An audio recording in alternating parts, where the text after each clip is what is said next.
사랑하는 서당중앙교 믿음의 가족 여러분, 수요일 매일 감사 예배를 주님 앞에 올려드리겠습니다.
오늘의 성경 말씀은 마태복음 19장 28절로 29절 말씀입니다. 세상이 새롭게 되어 인자가 자기 영광의 보좌에 앉을 때 나를 따르는 너희도 12 보좌에 앉아 이스라엘 12지파를 심판하리라. 또 내 이름을 위하여 집이나 형제나 자매나 부모나 자식이나 전투를 벌인 자마다 여러 배를 받고 또 영생을 상속하리라. 오늘은 마태복음 19장 23절로부터 30절의 말씀을 가지고 하나님은 다 하실 수 있습니다 라고 한 말씀의 제목으로 말씀을 나누고자 합니다. 어제 나누었던 말씀과도 같이 부자 청년이 예수님의 곁을 떠나게 되어지고 부자 청년이 떠난 다음에 예수님과 제자가 서로 대화를 나눴죠. 이때 예수님께서 제자들에게 주신 말씀이 무엇입니까? 마태복음 19장 24절 말씀입니다. 다시 너희에게 말하노니 낙타가 바늘귀로 들어가는 것이 부자가 하나님의 나라에 들어가는 것보다 쉬우니라 하시니, 예수님께서는 부자가 회개하여 하나님 나라 들어가는 것이 낙타가 바늘귀에 들어가는 것보다 더 어렵다라고 주님께서 말씀하셨죠. 예수님께서 이와 같이 말씀하시자 제자들이 깜짝 놀라 예수님에게 다시 질문하게 되어지죠. 마태복음 19장 25절 말씀입니다. 제자들이 듣고 몹시 놀라 이르되 그렇다면 누가 구원을 얻을 수 있으리까? 제자들이 깜짝 놀라 예수님께 질문하죠. 부자 청년만 하더라도 그 정도면 대단한 친구인데 그런 친구가 구원을 얻지 못하면 과연 누가 구원을 얻을 수 있겠습니까? 라고 하는 질문 아니겠습니까? 이에 대하여 예수님께서 제자들에게 뭐라고 말씀하십니까? 사람으로는 할 수 없을 때 하나님으로는 하실 수 있다라고 말씀을 주시고 있죠. 마태복음 19장 26절 말씀입니다. 예수께서 그들을 보시며 이르시되 사람으로는 할 수 없으나 하나님으로서는 다 하실 수 있느니라. 예수님께서 이와 같이 말씀하신 이유는 부자가 구원을 얻는 것이 안 된다라고 하는 그 말씀을 하시기보다는 하나님께서 임하시면 부자라 할지라도 구원을 얻는다라고 한 것이 주님께서 주시는 메시지 아니겠습니까? 사람의 구원의 문제는 결국 하나님의 주권에 달려 있다라고 한 것이고, 그러므로 구원의 문제는 하나님의 전적인 은혜라라고 우리에게 말씀해 주시고 있는 거예요. 오늘 바라기는 주께서 우리에게 베풀어 주신 은혜를 날마다 바라보며 살아가실 수 있는 저와 여러분 되기를 원합니다.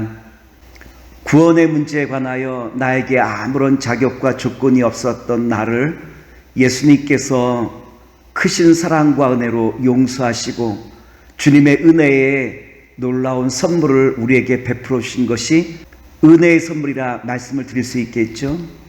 그러므로 은혜 받은 저와 여러분들은 또다시 은혜를 나눠줄 수 있는 자리에 서는 것이고, 우리가 용서받은 자에게 또다시 세상 한가운데서 용서하는 자로서의 삶을 살아가는 것이 주께서 우리에게 베풀어 주신 은혜와 용서의 삶을 감당하는 자녀들의 삶이라고 하는 것을 우리에게 가르쳐 주시고 있죠.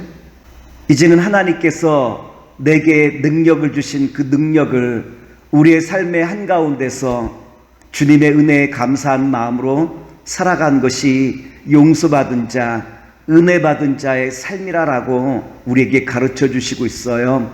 예수님의 이 말씀을 들은 베드로가 예수님에게 질문하죠. 마태복음 19장 27절 말씀입니다. 이에 베드로가 대답하여 이르되 보소서 우리가 모든 것을 버리고 주를 따라싸운데 그런즉 우리가 무엇을 얻으리이까. 베드로와 예수님의 제자들은 주님께서 나를 따르라 할 때 그들은 가족과 또한 집과 자신의 모든 재산을 내어놓고 예수님을 따르게 되어지죠. 만일 우리가 무엇을 얻기 위한 조건으로 일을 행한다고 한다면 이것은 거래에 지나지 않을 거예요. 이제는 구원받은 자로서 주께서 내게 베풀어 주신 그 은혜를 바라보며 하나님께 내 자신을 드리는 삶이 성도의 아름다운 삶이라고 말씀을 드릴 수 있지 않겠습니까? 베드로는 주님을 섬기는 길, 주님께 순종하는 길, 주님께 따르는 길의 그 끝이 무엇인가 예수님에게 여쭤본 것 아니겠습니까? 예수님께서는 베드로의 그 질문에 대하여 뭐라고 말씀을 주시고 있죠? 마태복음 19장 28절과 29절 말씀입니다. 예수께서 이르시되 내가 진실로 너희에게 이르노니 세상이 새롭게 되어 인자가 자기 영광의 보좌에 앉을 때 나를 따르는 너희도 12 보좌에 앉아 이스라엘 12지파를 심판하리라. 또 내 이름을 위하여 집이나 형제나 자매나 부모나 자식이나 전투를 벌인 자마다 여러 배를 받고 또 영생을 상속하리라. 예수님께서는 말씀을 주시기를 내 이름을 위하여 헌신하는 모든 자마다 주님께서는 이 땅에서와 하나님 나라에서 영원한 생명을 누릴 것이다 라고 우리에게 약속을 주시고 있죠.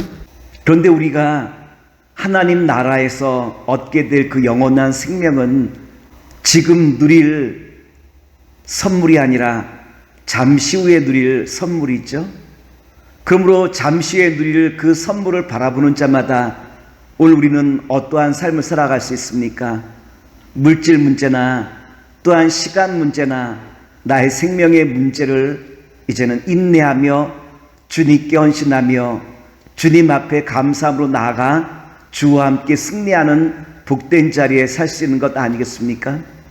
오늘 바라기는 사랑하는 믿음의 성도 여러분, 오늘 우리의 삶이 흔들린다 할지라도 오직 주님을 의지하고 인내하며 주님 바라보며 나아가는 가운데 주께서 우리에게 약속하신 영원한 생명을 누릴 수 있는 주의 아름답고 복된 자녀와 백성 되시기를 다시 한번 기도하겠습니다. 사랑과 은혜가 무한하신 아버지 하나님, 하나님으로는 다 하실 수 있습니다라고 하는 그 말씀을 우리 마음에 믿고 이제는 주님께서 우리 사랑하는 서당중앙교회와 믿음의 가족들을 통하여 주의 영광 가운데 임하시게 하심을 믿고 이제는 그 믿음으로 날마다 승리하는 주의 거룩한 자녀와 백성 되게 하시옵소서. 예수님의 이름으로 기도합나이다. 아멘.